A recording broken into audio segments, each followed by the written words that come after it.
You're listening to the Men's Dating Mastery Podcast with host Alec Chase, bringing you the experts in dating, sex, and relationships. Hey guys, welcome back to the MDM Podcast. My conversation today is with a returning guest, Frank Kermit. Frank was on the podcast originally for a two-part episode dedicated to the emotional needs of women. This is another two-part episode dedicated to the emotional needs of men. It's a conversation that I've always had in my mind to have, and so I'm very happy that the opportunity presented itself. I am very grateful to Frank for doing this with me, but also a little bit guilty because this is a long episode. I definitely have a bias for going deep, and Frank is very good at going deep, and so I think I may have taken a little bit of advantage of his time, and so I'm a little guilty, but also very grateful because I think it's an important conversation, and I think it's something that not only men but women should listen to. And to be clear, this is not a mushy conversation about feelings. It's actually very practical.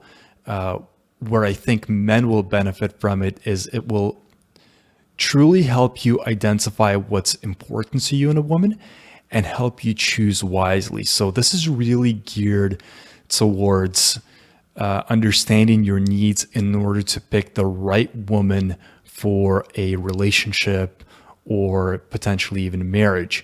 And I think it's an important conversation for women to hear because it'll help you understand the guys. It'll help women understand a man's needs and what it takes to have a healthy, functional relationship. So I think it's probably the biggest compliment I can give an episode, and that is by saying that it's probably the most useful and important conversation that I've had to date. Also, just a heads up, Frank, again, he's had some giveaways last time. If you liked his products, there's some more goodies coming along this time. This time he's offering a 50% discount on any of his products, and he's got many to choose from. If you downloaded the giveaway that Frank had during the first episode, then you know they're good. Listen at the end, all the information you need to get your hands on that 50% discount is there. Now, before we get into the interview, I just wanted to make a brief comment on the frequency with which I'm currently releasing podcast episodes. As you may already know, this is not a business. It's not a source of income. I have a day job. And so recently, and for the time being, that's my priority. I really need to focus on that aspect of my life. It does not mean that the podcast is going away. It'll keep going. What it does mean is that for the time being, I'm recording as much as I can afford to record with respect to my time. When things stabilize a little bit, the podcast will likely resume its regular frequency. If you want to be kept abreast of when the next episode is coming up, then you can go to mensdatingmastery.com. You can subscribe to the email list, and I'll keep you informed. I don't really send out that many emails since the podcast has been released. I've sent out no more than 2, maybe 3 emails in total. I rarely email you guys, so you don't even have to consider worrying about spam. But if I go on a bit of a hiatus, there's a bit of a break, then I might just shoot you an email and just say, hey, what's up? Released another episode, go check it out. So feel free to do that. And without further ado, here is my conversation with Frank. Enjoy. Hey, Frank, welcome back. Thank you. Great to be back. So you've already been on the show. People who have listened obviously know who you are. So if you could just give us a little update as to what you're working on today, and then we'll get right into the conversation. Okay. Recently, an update is that my website has been redesigned so that anybody on a mobile technology can now search my site. Previously, you can only do that. You can only visit my site by being on a desktop. Now, anybody with a phone, with a tablet, you name it, they can visit my site. I also have a shopping cart there. So you're not buying from me directly. The shopping cart takes care of all the emails and everything necessary. And are you working with guys one-on-one now, meaning in person, or are you doing it online? At this point, I rarely make house calls. And if I do have to make a house call, I have to charge a pretty penny.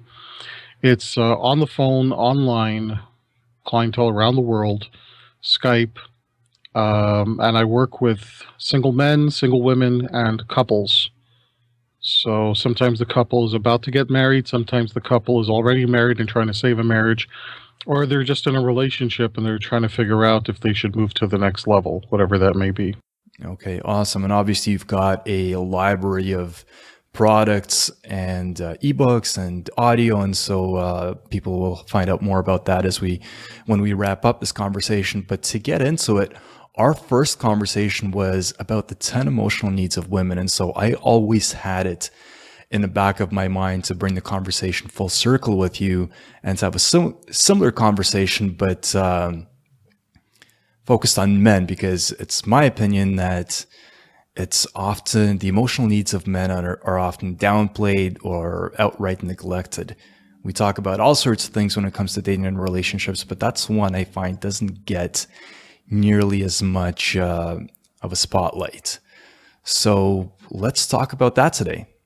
Okay, the way I first started with the documenting of the emotional needs of men, I had been writing about, researching, teaching about the emotional needs of women, and that was a big question that a lot of people had. What about the emotional needs of men? And I always said, well, I haven't focused on that yet, but I will one day. And I was sitting in a cafe in Toronto one night with a good friend, and he kept drilling me saying, okay, but what would some of the emotional needs of men be? And using the model that I had created on the emotional needs of women, I started to figure out, okay, this is an emotional need of women. What would be the equivalent for men? And then I would say, well, I work in theory, but in reality, does a man really care about some of these things? Well, if not, what would a man care about?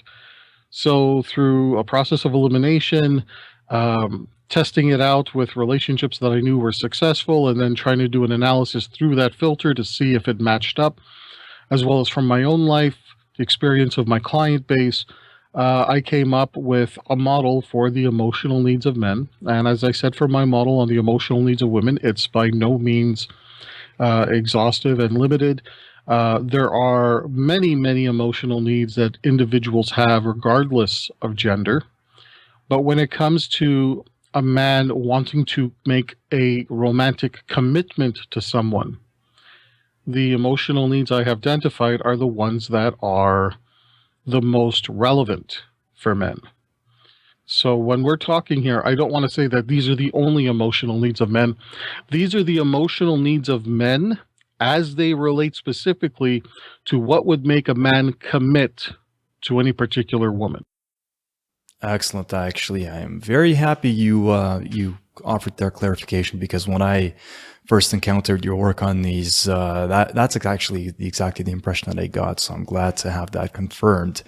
Let's dive into them. What are they? What's the first one? Okay, the overall theory, before we get into the 10 emotional needs of men, the overall theory is that a man will react to women in one of two ways. She's either an ally or she is an enemy. And so any woman who's listening to this podcast, if you want a man's commitment, you have to exhibit behaviors. You have to give him evidence that you are his ally in life, not his enemy. And if you are an ally, he ends up feeling that he is respected. Feeling respected for a man is what leads to what I call a bonding trust. The bonding trust is what you're looking for when you want to make a man commit. Okay, it's not just a matter of does he trust you. A man can trust a woman with the keys to his apartment and says, here, take care of things while I'm on vacation. Just because he trusts you doesn't mean he's going to commit to you.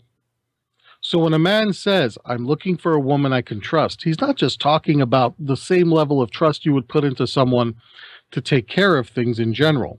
He's looking for that bonding trust, that level of trust that makes him say, I want to commit my life, my future, my resources to keep this other person alive, to have children with this other person, to build a future with this other person. If a woman behaves in a way where she violates a man's emotional needs, he will deem her to be an enemy.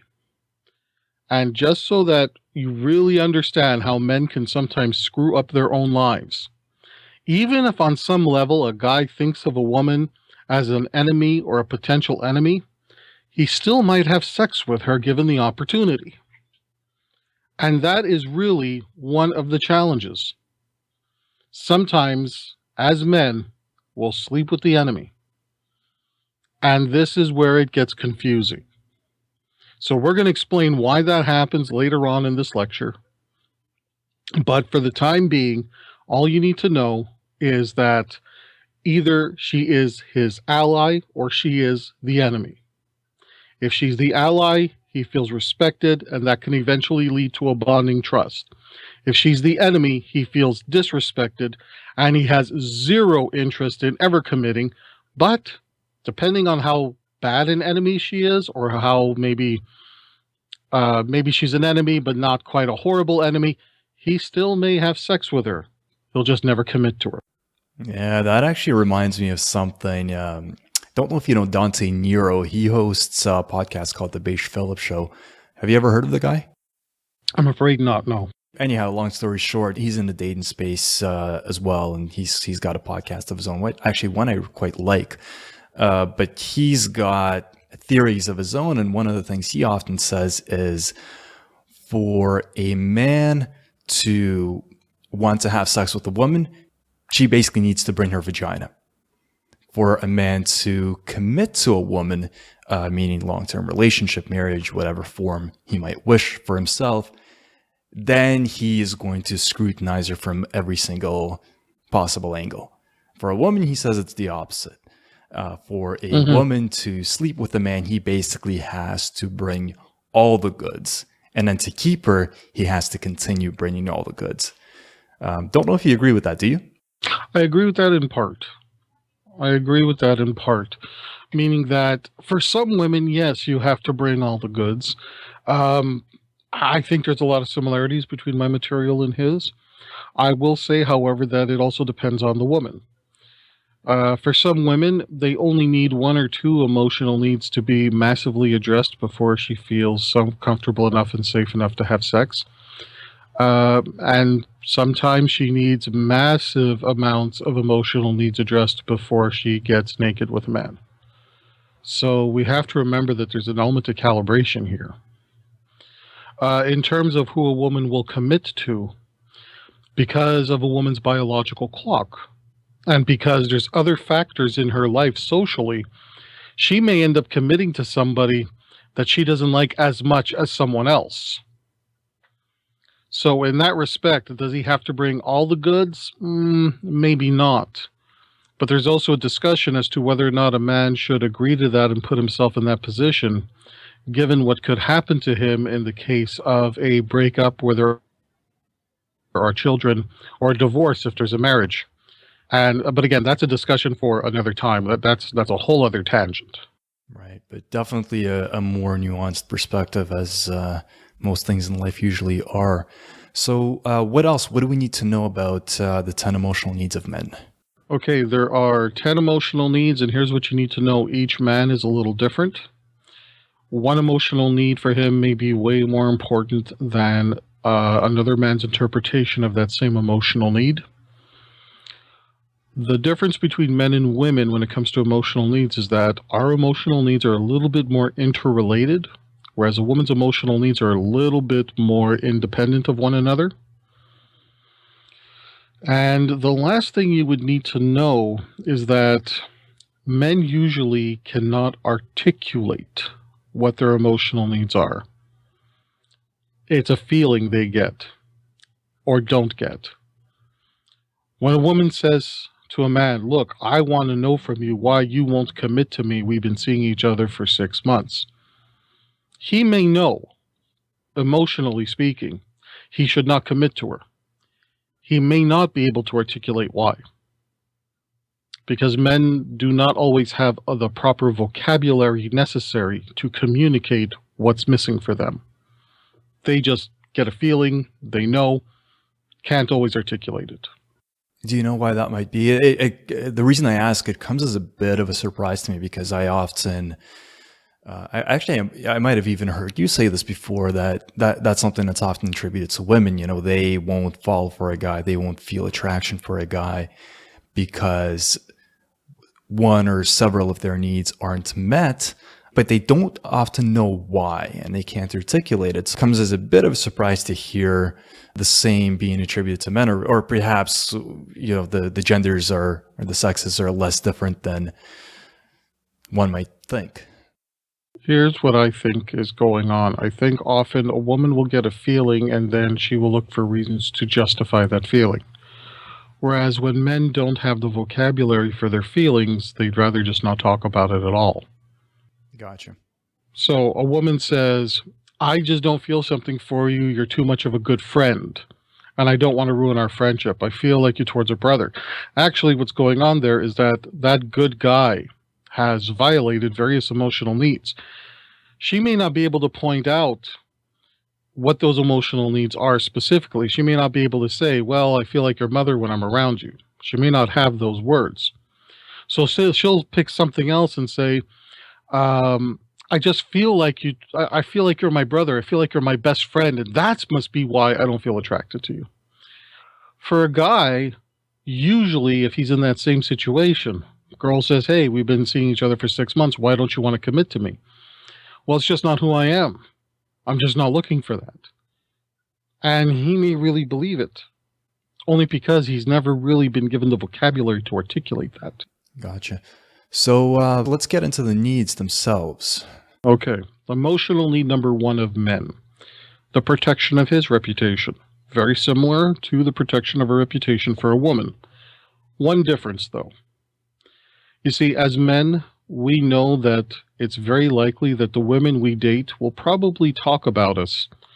And in the course of talking about us, about talking about the relationship, it may say or do things in regular conversation with other people that is not always flattering to us as guys. And for all the guys listening out there, if you find a woman who doesn't bash anybody, who's mindful of everybody's reputations, if she stands out as that one woman who doesn't share everything with her best girlfriends, she's a keeper. Okay? Be mindful of that. Because when you have a life partner that knows better than to trash you, even on a minor level to anybody else, that's a keeper. Okay? That's a high quality woman, a high value woman, whatever you want to call it. She is above and beyond, and that's one of the signs. Think of the men's emotional needs as a way to qualify women. How do you know whether or not she merits the commitment that either A, she's demanding of you, or B, you would want to give of her? Sometimes I'll work one-on-one with guys, and I'll have a guy who says, this woman is great, she's amazing, that's the one I want, help me get her. One of the things I'll do with him is that I'll take him through these emotional needs I'm describing to you right now. Because I want him to give me evidence that she's worth that kind of chase, that she's worth that kind of effort. Because if she's not, then we have to delve into his psyche and try to figure out, why would you be attracted to somebody that's not giving you everything that you need? So getting back to reputation, for a woman, anything spoken negatively about her could be something that she reacts very badly towards.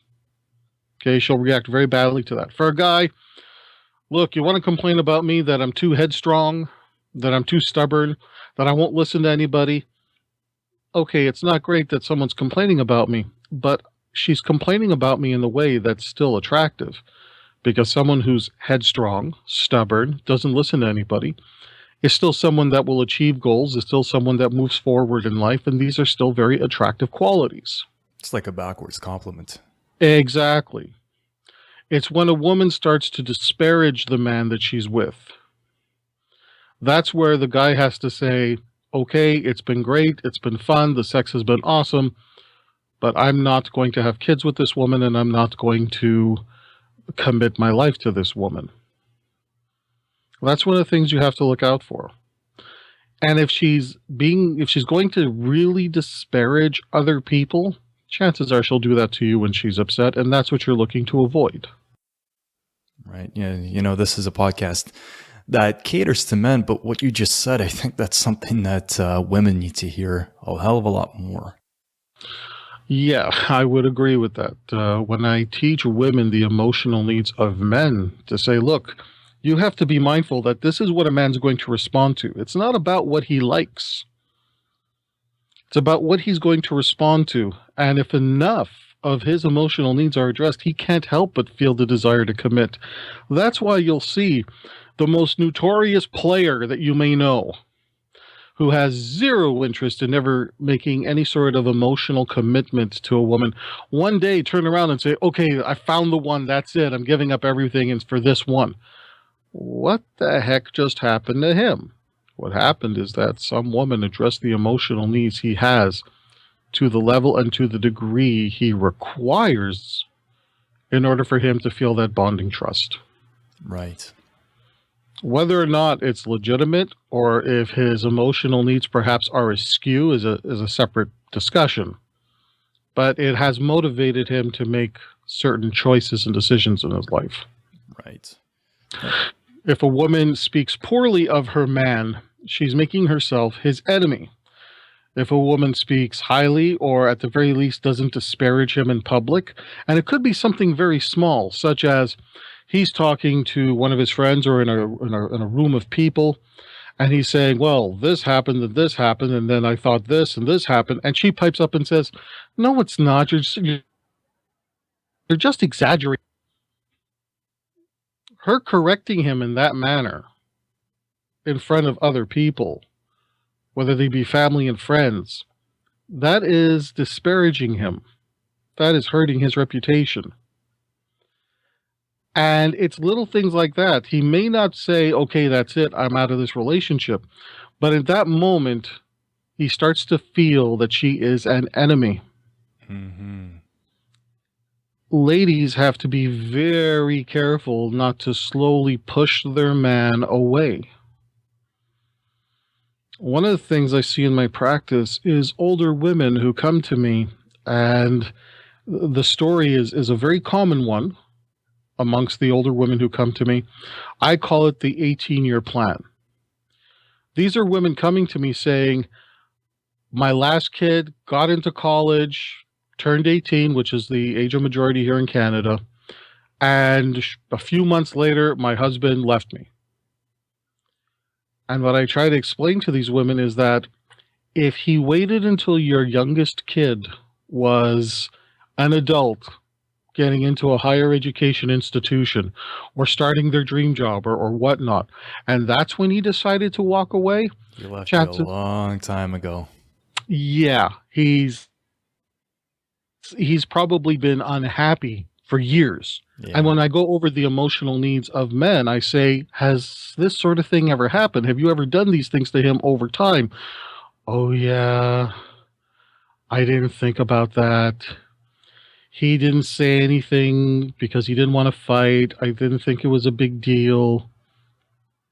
And these women are just trying to figure out, okay, what do I do now?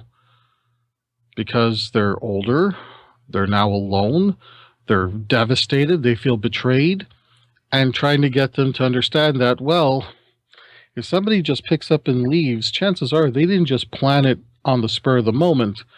They've probably been feeling pushed to do that for a long time. Let's look at some of the behaviors that were there, and this is one of them.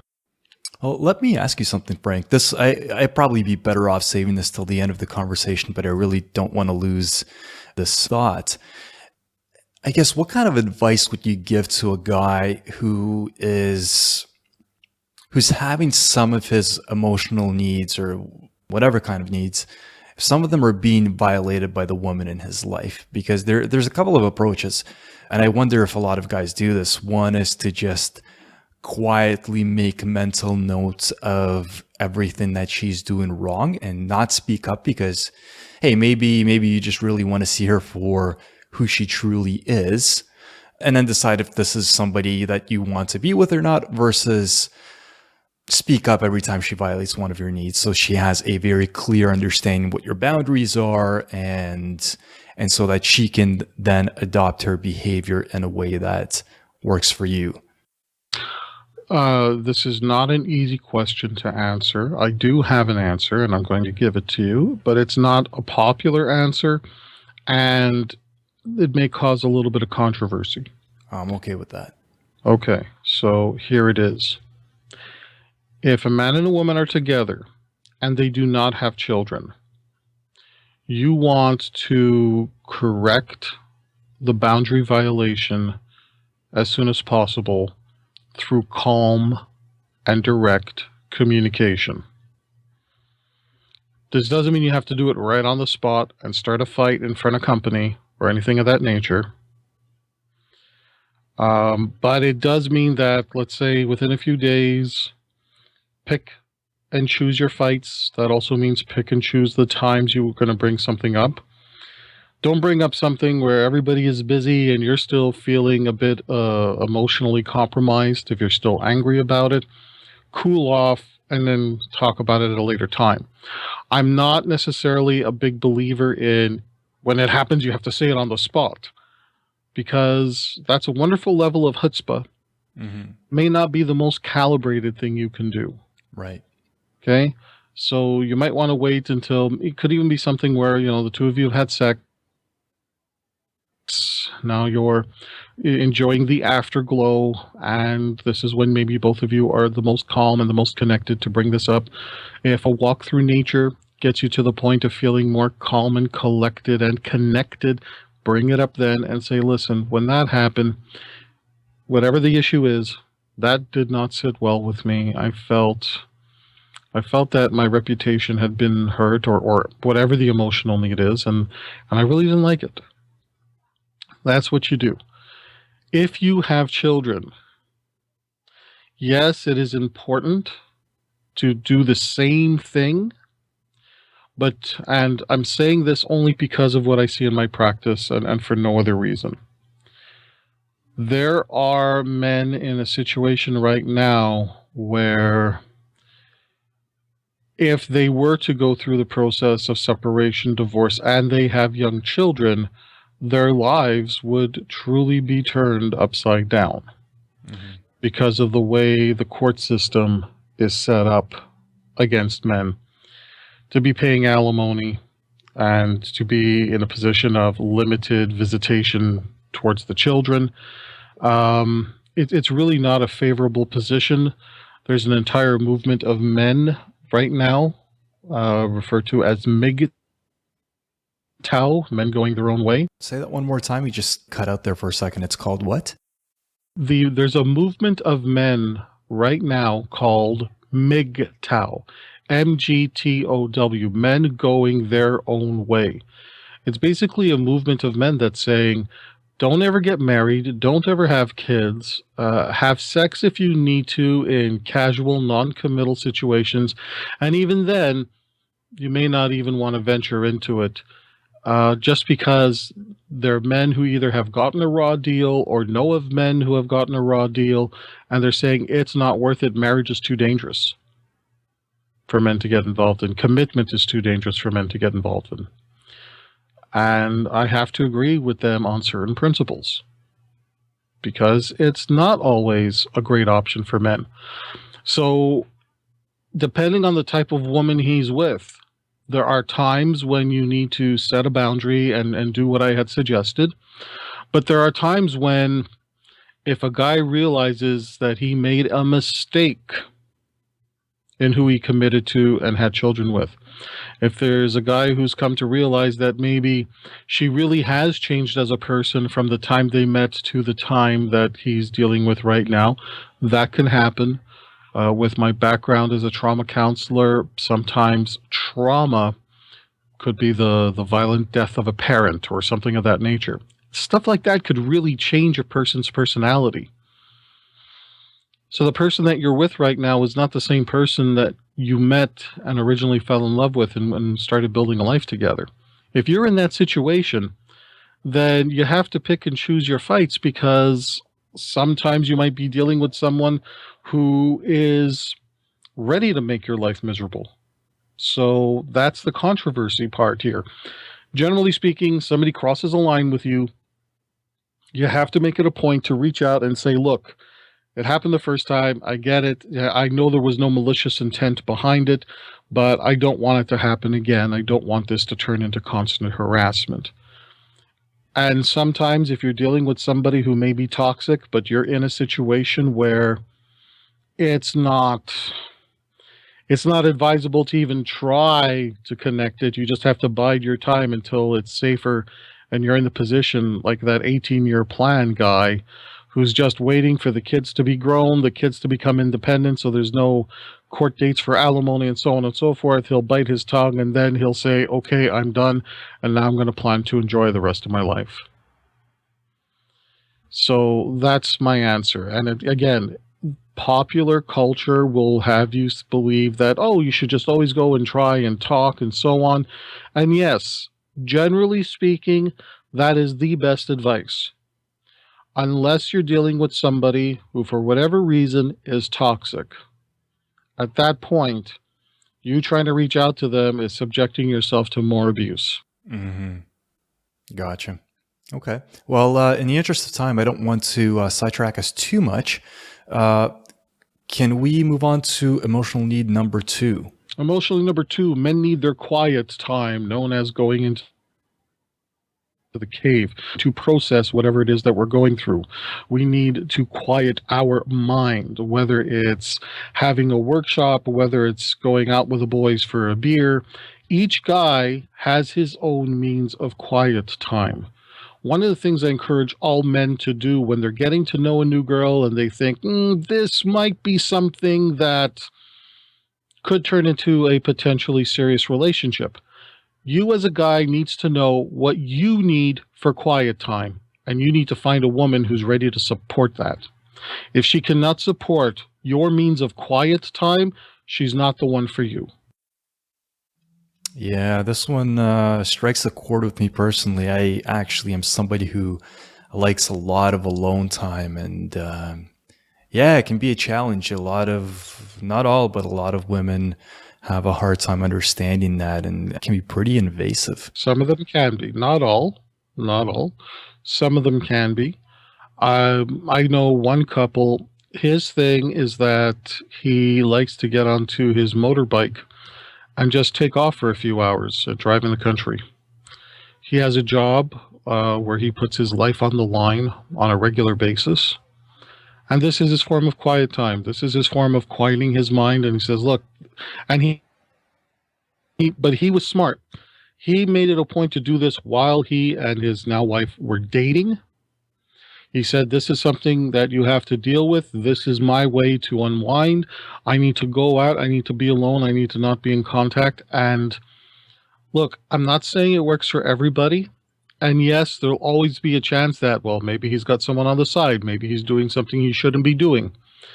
If you cannot deal with those risks and if you cannot accept that kind of lifestyle, then the two of you shouldn't be together.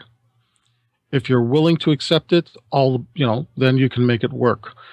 For some guys, quiet time is tinkering away in the basement, working on a train set, or polishing action figures, or whatever you want to call it. Okay? Each guy has their own quiet time. If his quiet time does not match with something that she finds acceptable, they simply should not be together. You just reminded me of friends of mine. They're, at least from my perspective, have a very functional relationship, one that I think is worth emulating. And an interesting thing that the guy told me is that when they first got together and started dating in the context of a committed relationship, he said right from the beginning, we're going to keep doing this. I take a vacation every year alone or just with my boys. I need this for my sanity. And it's something that she accepted, and they've got 2 kids now, and she really accommodates it. So when she needs to step in and pull a little bit more weight just so you can have that 1 week a year to go away and recharge, she does it for him. I thought it was a very, very useful thing they did. And with that said, not every woman can handle that. Not every woman is going to be able to handle your form of quiet time. And what's worse, a lot of guys don't really know what their quiet time is. And this is why I when I work with a male client, I try to get him to figure out what are ways he enjoys quiet time. We look at the expense. We look at the lifestyle it requires. We look at other ways of quiet time that he has yet to explore. Yeah, and it was interesting. I actually learned this from you when I listened to the work you did on the same topic with Men's Room. Quiet time doesn't necessarily need to be taken literally. It's just an opportunity for you to essentially recharge. That's my interpretation of it. And so that could be going to the bar with the boys, watching the games and being stupid, right? But it's just a way to block out the rest of the world that's can get a little overwhelming at times if you don't get a break. Exactly. So a woman who interrupts a man's quiet time, she comes across as an enemy. A woman who addresses quiet time, she's more likely to get his commitment in the long term. And once again, let's say the girl doesn't really give a guy quiet time. Would he still have sex with her? Yeah, he probably would.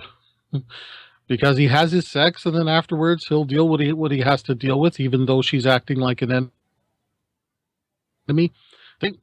He might still go for it because, well, it's sex.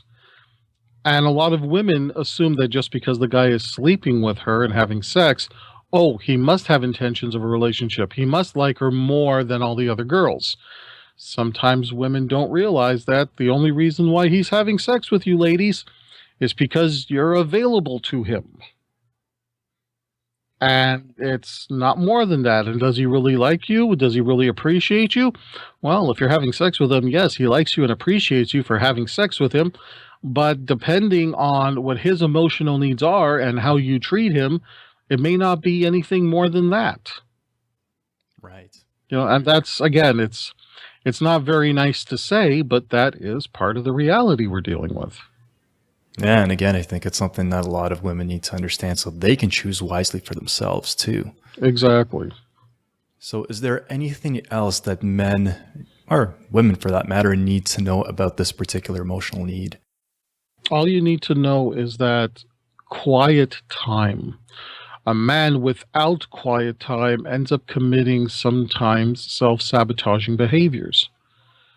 Because if the only way he's going to get his quiet time is to sabotage his life in order to aim for that quiet time to find some measure of peace, he may end up making choices and decisions he himself never would have thought he would have done. And that's where it can get dangerous for men. So that's why, guys, figure out what it is you need in quiet time and make sure that you work it in. Aside from relationships, if you're dealing with a guy who's a workaholic and work for him is not his quiet time, at some point he may end up making self-sabotaging maneuvers just because it's the only way that he's going to find his break. It's the only way he's going to find his quiet time. Actually, can you elaborate on that one a little bit? Sure. A guy's a workaholic. He doesn't take any time off whatsoever. He doesn't do anything fun in his life. He's devoid of joy. He gets so intense with the emotions as they're clogging up his brain that he ends up making some bad choices, whether this is unintentional or intentional self-sabotage, or it's just the fact that without getting a perspective, sometimes you need to take a break from something to regain a perspective on it. He could end up making some very bad choices. Is there an example you can provide from what you've seen men do? Okay, I got one client. He was going through a separation, never married, but he did have a child with a woman. And he really never had a way to just unwind. His way of unwinding was sex.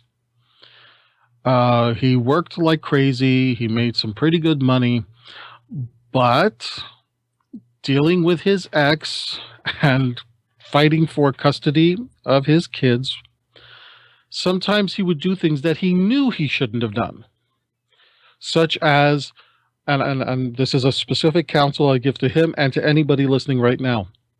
When you're going through a process of divorce or separation, there are certain things you never put in writing. You never put your anger in writing. You never put your hatred in writing. Even when she's doing something like she's violating the court order about visitation, where she's supposed to bring the kids at a certain hour and she's 3 hours late, or she schedules something for the kids during your time. Of course you're going to be angry. Of course you're going to be emotionally compromised, but that's still not a time to write her and say, hey, you B word, you were supposed to not plan things for the kids on this date. This is my time. How dare you? And then go on in a tirade. You don't do that because it reflects badly on you. What you can say is, I'm just pointing out that you're in violation of the court order, and stay calm and be direct in that communication in any text or email you may send. However, a man who does not have his quiet time, and I just call it quiet time, but like you said, it could be a variety of things. A man who doesn't have his joy in life, or if he does have his joy in life, in his case, having sex was his joy in life, but he doesn't have anything else to be his recharge time, he's more likely to make mistakes, such as lose his temper and send a very, very bad text that reflects poorly on him. I got it. So my interpretation is, in the end, it's really all about keeping yourself sane and calm and collected. And so we need that space to essentially refuel emotionally, energetically. You got it. Got it. Okay. So let's go on to emotional need number 3. Emotional need number 3. I call it mind the store. This has nothing to do with business. I just thought it was a great metaphor. Mind the store. If I am, as a man, incapacitated to be able to do things for a period of time, I'm recovering from a botched operation, I am very, very sick, I'm away on business, I've been deployed to another country for war, can I rely on you to take care of things until I return? If I'm in a coma, can I rely on you to communicate what you need to communicate to medical professionals and make sure that my wishes are carried out? Can I rely on you to step up and manage whatever it is that has to be managed, from paying bills in the household to making sure the kids keep up with their education to, if I die, will you make sure that our children don't get abused by any future step-parent? And will you make sure that our children are going to continue to be brought up in the way that we agreed? All of that factors in for emotional number 3, mind the store. That's a big one. It's a big one for me anyway.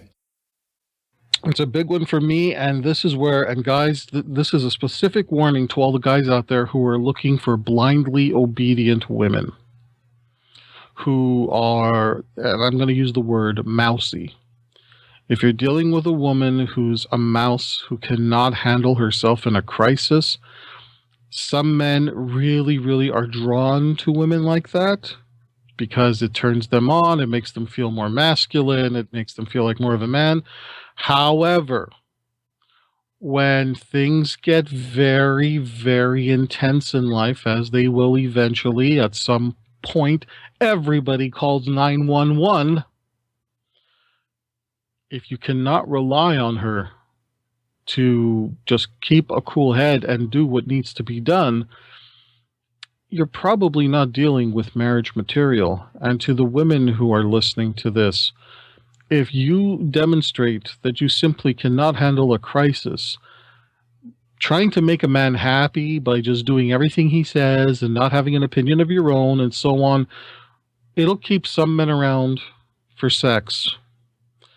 But if you're wondering why a man would not commit to you even though you give him everything, this could be the reason. You need to really demonstrate that you can handle yourself in a crisis.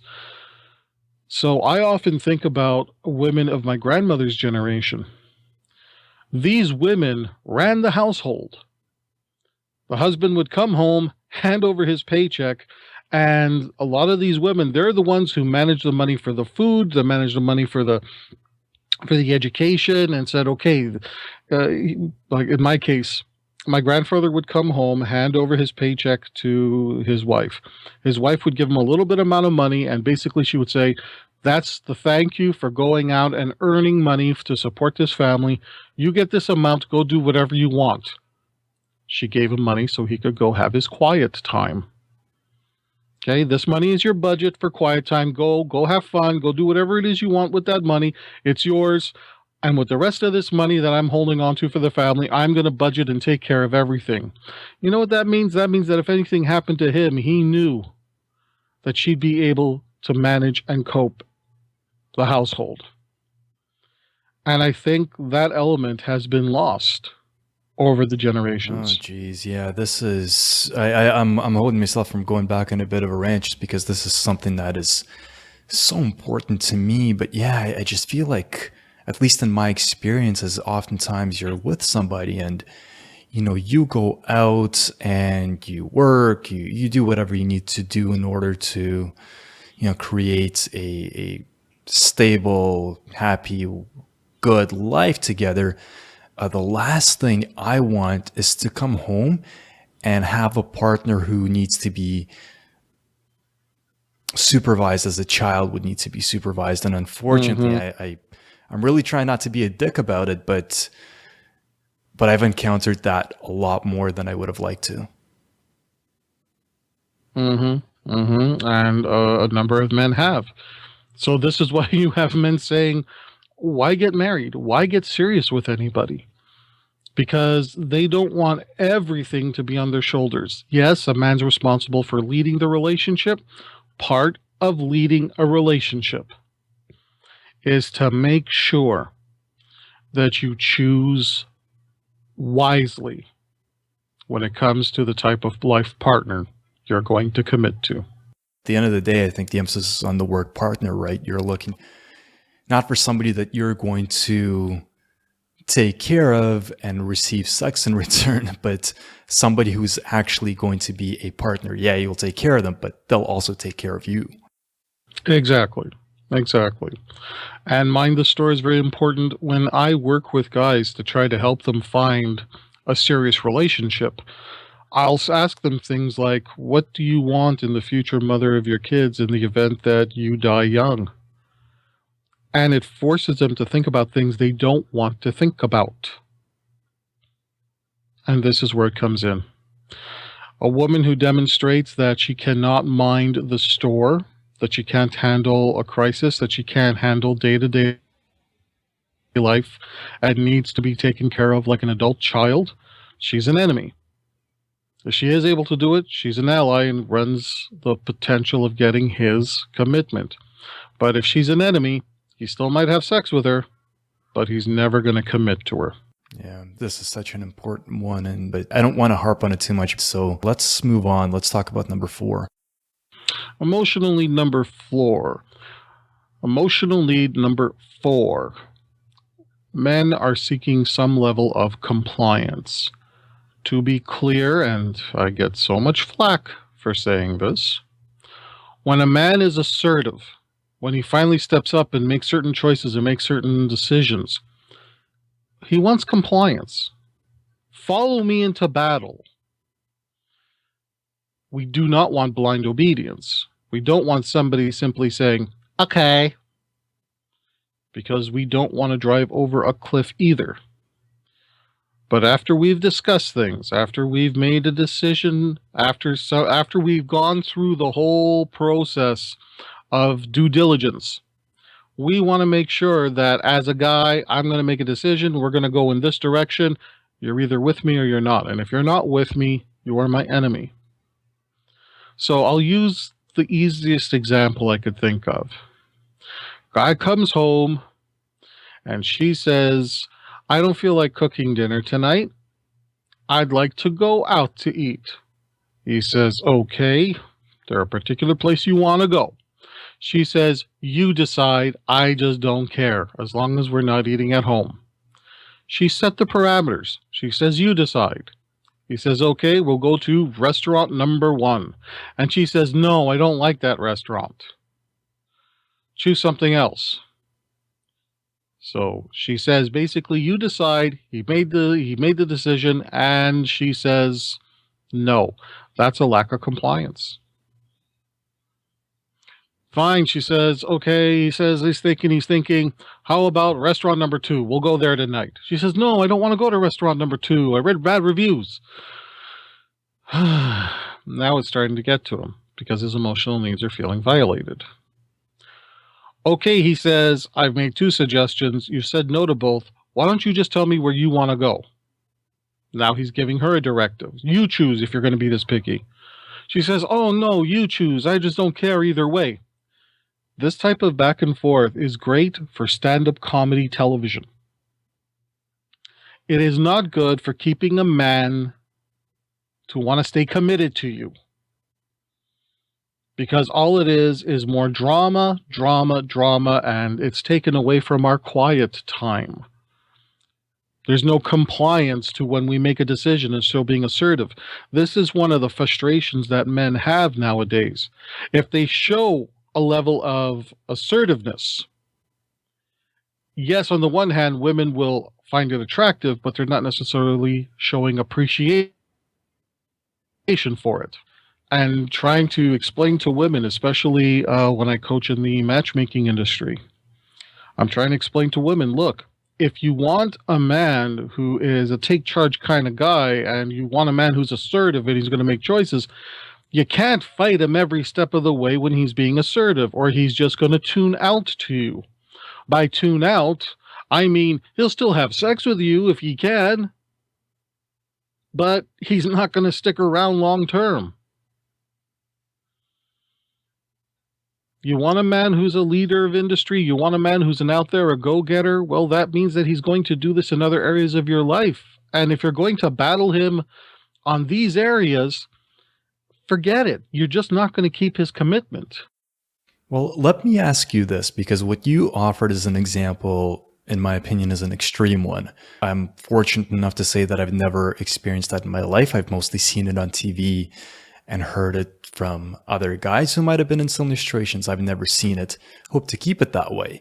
But how do you reconcile, or I guess another way to put it, where's the line between that kind of situation and what you said earlier, and that's a woman who's not too mousy, who's not going to be, compliant and agree with everything you say just to keep you happy, but rather who's going to have a backbone and opinion and do the right thing?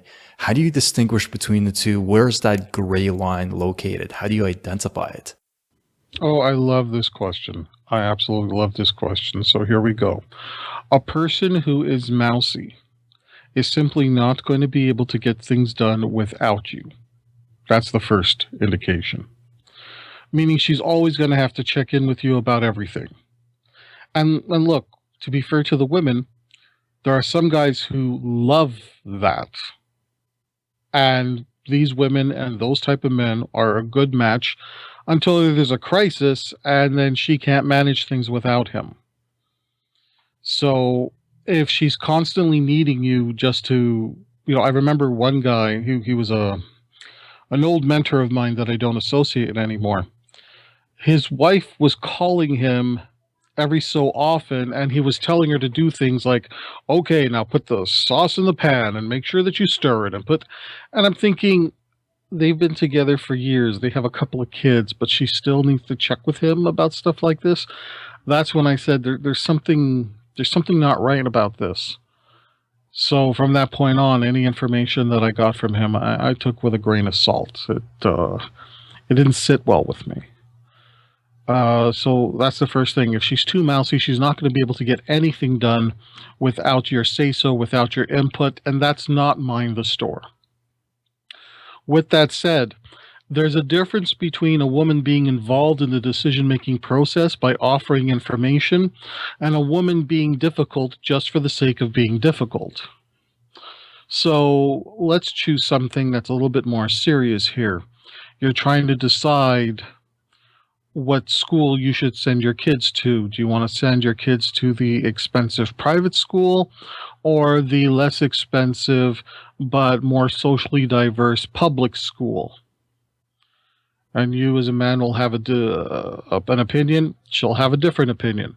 If the two of you can discuss it and discuss the pros and cons and say, these are some considerations, these are other considerations, why don't we try to find a middle ground? Can we try it for a year or two, see if it works, see if it doesn't, and then see if there's going to be a changeover and which one would allow for an easier switch over if we change later? That's a discussion. Okay, that is not challenging a man being assertive. That is a couple trying to make a decision that is best suited for the family. So, and look, I'm not a fan of bullying. I'm not a fan of any sort of overly violent or verbally aggressive behaviors. That's not what I'm about, and I don't ever want to be about that. But there comes a point where, when countless men are expressing the fact that there are times that she will disagree or just want to pick a fight because she's looking to pick a fight. We've seen memes on Facebook by women writing things like, oh, I'm so fed up of dating a really nice guy. Why couldn't I date a jerk? Start a fight, do something, have sex with one of my friends. And it's stuff like that where there are some women that I need for drama. Right. And when a guy is dating a woman that has a high need for drama, I'm not just looking at that and saying, wow, geez, that woman, there's something wrong with her. I'm looking at the guy as well saying, why would you tolerate this? Well, I was about to ask you, why would a guy tolerate that? Or forget why would he tolerate it? Why do some men actually seek that out? Because on some level, that addresses his emotional needs. Okay. All right, so let's just in the ones we've discussed so far, because I don't want to get into the other ones just yet. But just in the ones we've discussed so far, if he interprets being with a woman that's this high drama and me still being able to handle her and still getting sex regularly, that adds to my reputation as a man. Because a guy in that situation may have been told, I just don't know how you do it, man. I don't know how you can just tolerate this. And then they go on to say, well, you must be really patient. You must really love her. You're really a committed guy. If he feels that being in that situation fuels his own reputation, whether or not it's accurate, it's his interpretation of his own emotional need. That might be a reason why he's drawn to that sort of situation.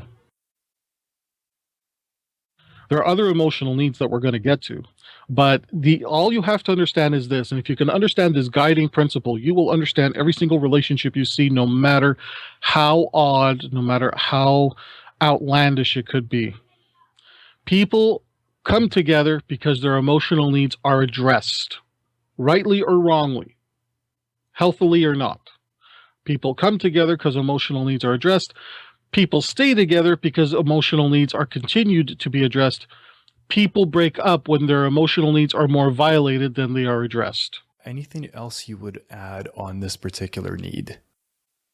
The only thing I'm going to add to compliance is that I really want to state this. Guys have to be very, very careful about the type of compliance they're seeking. Because you're not always going to get agreement, and there's a difference between agreement and compliance. You're not going to get everybody to agree with you, and you and your partner are not always going to agree, but you two may have to comply. So I'll give you one clear example, okay? And this is for people out there who practice open relationships. One of the principles that I teach in open relationships is that when you have a primary partner, that partner who you will commit to having kids with, investing in property with, sharing resources with, could be even the person you choose to marry or live with. Your primary partner does get a say in who you may want to go out with. In addition, because again, we're talking an open relationship. So what happens when, and I'll make this gender neutral. what happens when you're dealing with a couple in an open relationship and one of the couple is being pursued by a third person, and the partner who's not being pursued says, I think that that person may be a threat to our relationship. They just don't want to have sex or date with you. They're looking to become the new primary. And the couple may discuss this, and they may even argue about it and say, no, that person's not looking to be a new primary. That person's just looking to have some fun, and I'm looking to have some fun. This is what we have agreed to. We've done it before with other people. First partner says, yes, we've done it with other people, but because there was no threat, I sense a threat from this person. There may or may not be a threat. There may or may not be ever a final compromise or conclusion in this. If it is the man who is saying to the woman, I feel that that third person there is a threat, I get the vibe that person wants to be more than just your fling or your passing fancy. That person is looking to disrupt our relationship. And I am saying, I'm making a decision here as your primary partner, the same way you have a veto on me. I'm making a veto for this person. She may not agree with it, but will she comply? Will she continue to follow the directive because that's what's required for a commitment in an open relationship? Right. And my interpretation of that is, are you placing your relationship first, or are you placing your, I don't know if it's too harsh, but your own selfish desires first? Is that fair? Or am I taking it too far? I think calling it a selfish desire would be too far, because they did agree to a particular lifestyle. It's just that even within that lifestyle, there are rules, there are boundaries. And sometimes, and it's the same if the genders were reversed. If it's the woman saying, listen, that other person who's pursuing you is trying to break us up, that's what I get the sense of. If you're in an open relationship, you have to respect your primary partner's wishes. If you think your primary partner is just trying to interrupt your good time, then if that's truly how you feel, you need to reconsider as to whether or not you chose the right primary partner. But in most cases, with open relationship couples, usually the primary partner isn't out to just disrupt your good time. The primary partner is just trying to feel secure and preserve what they have.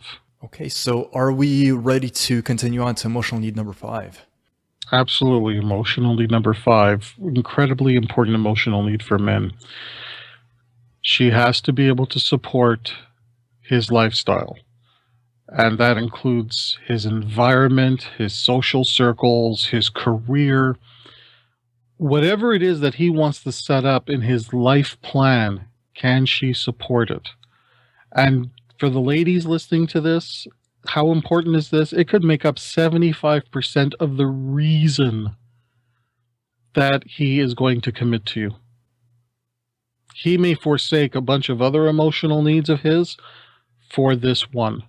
And for the guys listening to this, and I know for the younger guys who may be struggling with this a bit, I want you to understand something. It's important for you to have a life plan so that not only can you figure out whether or not a girl is worth committing to long term, but so that she can figure out whether or not you're serious about your intending to commitment to her. I know that the wording didn't come out very good with that, so let me try to rephrase this. When you have a life plan, figuring out whether or not a woman is a good candidate to support that life plan, you can figure that out in a matter of 30 to 40 minutes, because you'll have all of your questions ready and lined up. The more detailed your plan, the more conversation topics you'll have on those first few dates. For the woman in that position, when a guy has a life plan and she feels there's a significant role for her in that life plan, that's how she knows to take you seriously, that you want to build something with her. So that she's not always asking, but are you sure? Do you really love me? Do you really? If his life plan is laid out and she sees there's a specific role for her at every step of the way, she doesn't question his love and his commitment for her. So that she doesn't spend any time constantly wondering, yeah, but is he going to leave me? Is he going to cheat on me? Is he going to this and that? Have your life plan, find someone who can support that life plan, and you'll see that there's a lot less doubt. Okay, so I've got women in my life who I know what they're going to ask. So I'm going to preemptively ask this question on their behalf. We're talking about a man's need to have his partner support his lifestyle or fit into his lifestyle. How do you reconcile that against a similar need that a woman might have, whatever lifestyle that she has? Is it simply just a matter of looking for a partner where the desire for a specific lifestyle meshes, or is there more nuance to that? Okay, the fast answer is you look at how compatible those lifestyles are and take it from there. Because if, let's say, you're both career minded individuals, is there a compromise involved so that you both can get what it is you want, you both can have the future you want, and still come together on very key points that you both feel are important, and let go on the points that, it's a preference, but it's not really that important to you? Can you reach that level of compromise? And if so, great, it's all good. What happens, however, when your life plan very much differs from another person's life plan? Then the answer is it doesn't matter how much you may love each other, you're just not compatible. So here are some fun questions you can ask on a date to start delving into this. If you didn't live in the country you're in right now, and let's say in 10 years from now, 20 years from now, something happened and it's like, okay, you simply can't live in this country anymore. What country would you move to and why? And I've dealt with couples where they've both given the same answer. They said, well, we vacation at this particular place, so we would probably just move there permanently. And the partner says, yeah, I was going to say the same thing. Great. You have a couple that is on the same page. They have the same life plan. They have the best shot at making it work. Then you have those couples who say, well, I would go to this country. And the other person says, well, I would go to this other country. And the two countries are incredibly different. And then the couple looks at each other and says, well, wait a minute. I would go to this country because I have family there. Why would you choose that other country? Well, I've always wanted to go to that other country. I love the culture. And the partner says, yeah, but I don't even speak the language of that country. And it's a conversation that they've never had. So it's a matter of you're not thinking about your current relationship. And of course, by the time they come to me for pre-marriage coaching, they've already been together a couple of years. So the fact that they wouldn't have had that kind of a conversation about where they would move their family to, and at least one of them is already thinking of a location where their family would not know the language, would not know the culture, would not be able to function and survive at that point. That person, that's a sign that they're thinking about themselves and their own interests and not necessarily what would be best for the relationship. It's a red flag. So when I'm working with a guy or a girl one-on-one, I always ask them, tell me your life plan. And I want to see deadlines. I want to know, by what year are you planning to finish your education? Are you taking additional certifications along the way? By what year are you looking to complete those? Are you looking to make a down payment on a house or save up for a down payment on a house? By what year will that be complete? What year are you planning to retire? What do you want done with your remains when you die? How do you want to live during your retirement? Now, of course, older people may have a better idea of what they want to do. They're facing health challenges. They're facing limitations maybe in financial resources. Younger people face the challenge of, well, I don't know what I would want to do when I retire. It's okay that you don't know. What's not okay is not giving it some level of thought. Because everybody has at least an idea of what they don't want. Even if they aren't sure about what they do want, they know what they don't want. And you can use a process of elimination. I'd like to just go off on a short tangent because you said something that made me curious. You mentioned couples going in for premarital coaching. Is this something people do just in order to ensure that they have a successful marriage, or is this something that people go to when there's a problem and they want to address it? The should versus the is. That's how I'm going to answer that. Usually, people will come to me for pre-marriage coaching, not because it's just a good idea, although I think couples should do it. I find the majority of people come to me because they're having a problem, and they're saying, because of this problem, should we still get married? Should we still move in together? And my response is not a very favorable one, and that is, look, moving in together, getting married, having kids, all of them, even if you skip the getting married part and just have kids, they all involve a major life change. And if you have any major doubts, it's okay to have cold feet. It's okay to be nervous.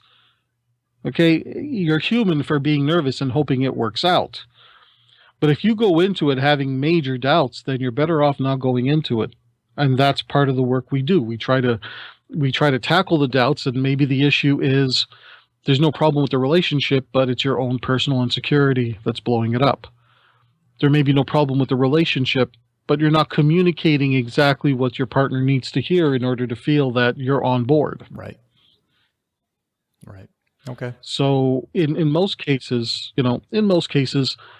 some couples really do struggle with it. I ask very hard questions in pre-marriage coaching. One question I asked really set off a couple of couples, and it was the question of, if something were to happen where you could no longer have sex, whether it was an accident, whether it's new medication that you're taking, whether it's you name it, could be a medical condition, but just from one day to the next, boom, you can no longer have sex with your partner. Or I should be very clear that you could no longer have intercourse. You're not even feeling up to having oral sex. What would you do? What would you expect of your couple? Would you expect your partner to also give it up because you could no longer be there, or you no longer have the interest? Would you gladly give your partner permission to get sex elsewhere, and you'd find a way to arrange what the rules would be? And you'd be amazed how many couples don't want to talk about it. And the younger they are, the less they want to talk about it. Great question.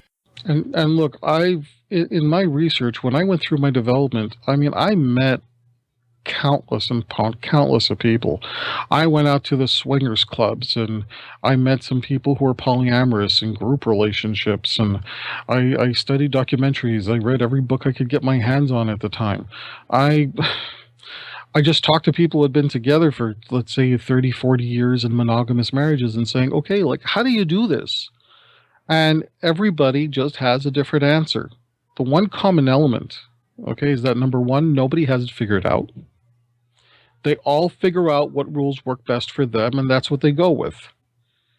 So the rules that work for one couple don't work for another couple because you're dealing with different people and different personalities. One thing I will say is that they all were very clear about their own personal boundaries and rules. They were all very clear. They knew exactly what to communicate to their partners. One man told me in no uncertain terms, I made it very clear to my now wife, when she was my girlfriend, that if ever she decides that she doesn't want to have sex anymore for any reason, don't expect me to continue to be monogamous. Don't expect me to do that. If ever you just stop having sex with me because you're unhappy, or you're just trying to, basically, it was along the lines of, if you think you're going to try to manipulate me with, well, if you don't buy me that car, I'm not having sex with you. He made it very clear, if it's going to come to that, I'm gone, and I'm not looking back. Good man. Okay, and maybe good, maybe a little reckless, because that's a lot of chutzpah. But the idea is, anybody who's been able to make a relationship work has very clearly defined parameters. There's no surprises. It's predictable. They're letting people to know what to expect. And that's key. So when I ask this question in pre-marriage coaching, or even when I'm working with a couple that is married and is trying to save their marriage, if you could not have sex anymore for whatever reason, what would your expectations be for your partner? And what would you be open to negotiating, tolerating, or if not, please explain your position. And now that we've dealt with what would you expect if you were the one who couldn't have sex, how would you react if your partner could no longer have sex?